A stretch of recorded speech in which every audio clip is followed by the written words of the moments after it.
A fourth-generation Oregonian, Don Stastny was born and raised near the small town of Malin, Oregon.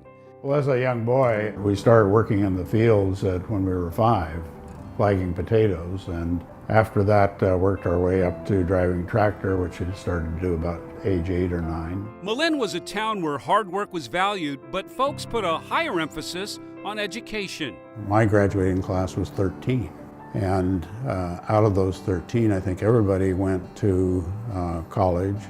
Don's grandfather, Mike, was hired as the school's first principal and helped shape the town. He was a community leader and was very involved with the development of the community park. I think kind of taught us the basic lessons about that you give back. Don attended Oregon State, taking courses in design and architecture while earning a business degree. He went on to earn his architecture degree at the University of Washington. But Don's life changed when he was accepted into the urban design program at the University of Pennsylvania. And Don realized growing up in Malin gave him an advantage. I understood community. I understood the way communities worked, and I understood kind of the closeness of people working together towards a common goal. And that's really what came out of Malin. While working on a Master in Architecture and a Master of City Planning, Don worked on President Johnson's Model Cities program, immersing himself in reshaping city spaces, creating new neighborhoods. He also was married with 2 young daughters. By the early 1970s, Don was back in Oregon working as an architect in Portland. But fate was about to launch Don's career in a whole new direction. On an April day in 1984, Pioneer Square became part of Portland. But work on the square began years before. Don had been selected to lead the design competition for the square, something he had never done before. And then they kind of looked around and said, okay, we're going to have a design competition. Who's going to run that? And it's kind of like, well, Don knows more about this project than anybody. Why don't we have him do it? Under Don's guidance, the jury had selected a group of final designs. One stood out for embracing a simple and powerful idea. Don gathered the jury on top of the old Meyer and Frank parking garage, the site where the square would be built. And as soon as they got into space, they realized there was only one answer, and that was the Will Martin scheme, which was basically an open square. Don had led 162 public meetings over 3 years before Pioneer Square became reality. It really takes someone who can listen to each person's point of view, bring people together, and out of that, bring a sense of consensus and togetherness. I think he really is the master of the process, and I think he's regarded as such amongst his peers.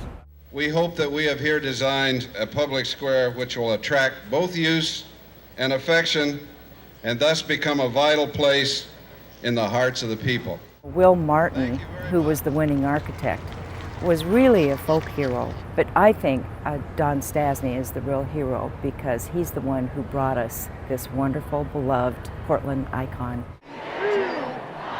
Check this out. Pioneer Courthouse Square revolutionized how cities looked at creating urban spaces, but the process in how the design was selected was an even bigger success. The process that was used to develop and design the square, that became such an important model and exemplar in other American cities and cities elsewhere in the world. Don was called upon to lead design competitions for projects, public spaces, and buildings across the country. Today, he's recognized as one of the top competition advisors and managers in North America. Here's a look at just a small sample of dozens of projects Don has helped guide to reality.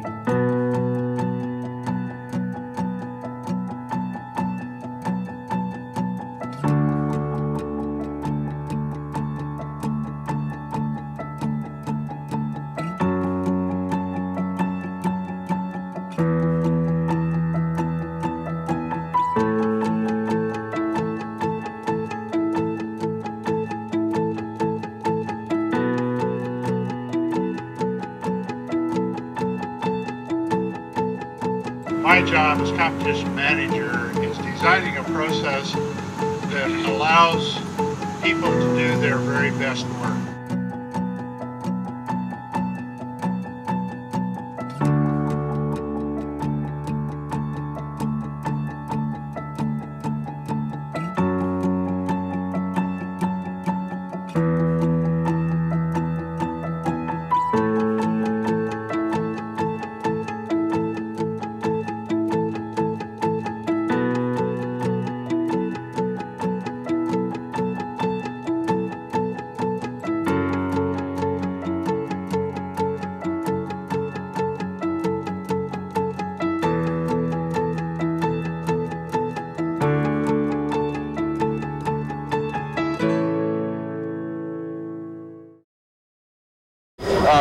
just devastating. In 1995, in an act of domestic terrorism, the Murrah Federal Building in Oklahoma City was the target of a bomb.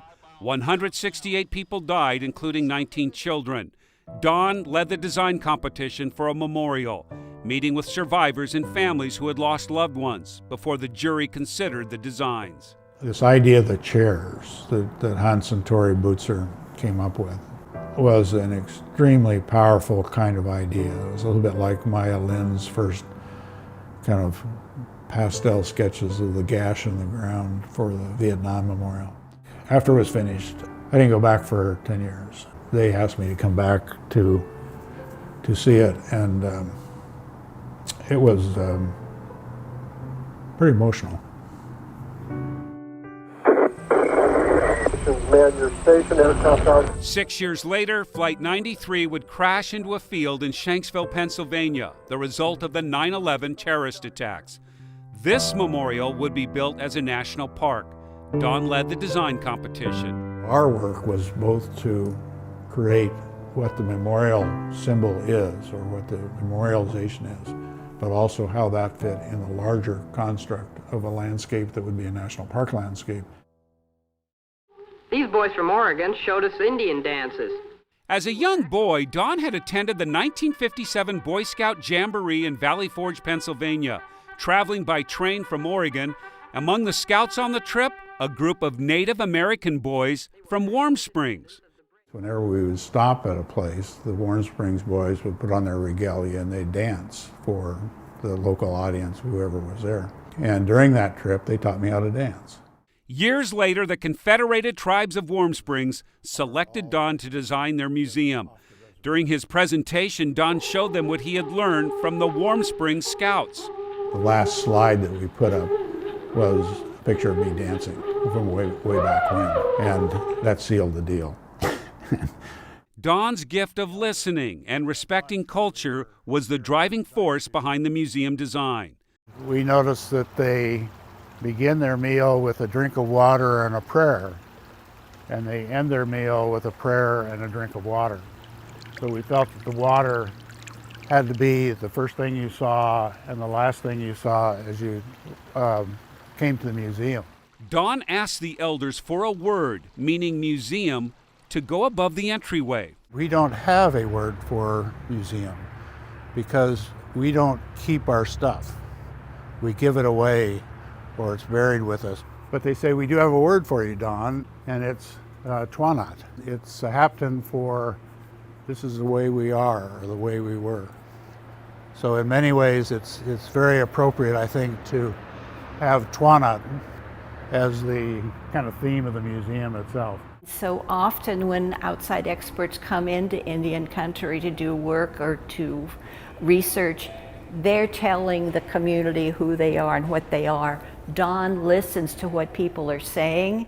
Don's understanding of Native American culture and symbolism spread to other tribes across the country.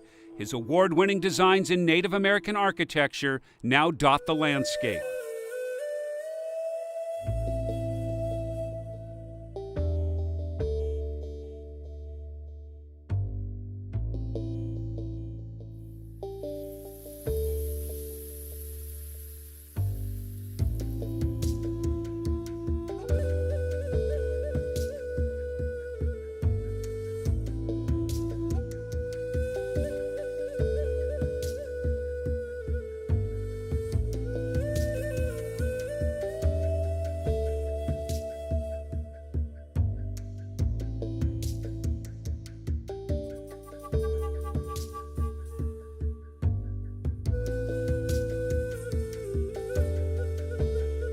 The ideals and goodness of Native American art and culture is translated in a very personal way in Don's artwork. The book that I put together, My Voice, Discoveries and Beliefs, is a collection of the work and then a narrative that goes along with each one, which has to do with kind of lessons in life and things that I've learned over time.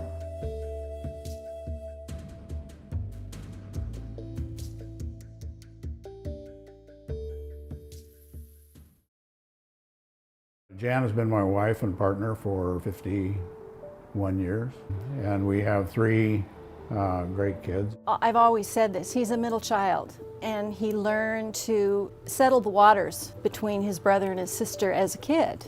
And I think he's always had that ability to work with people well and to bring out the best in people. And I think that's why he does so well with the design competitions. Jan joined me at a time, came to the office at a time when I was in very bad financial problems. And she took it over and basically worked us out of that situation, and in a way kind of saved the office. My agreement with Don when I first started was he had to pay for a cleaning lady at the house. That was that was my salary.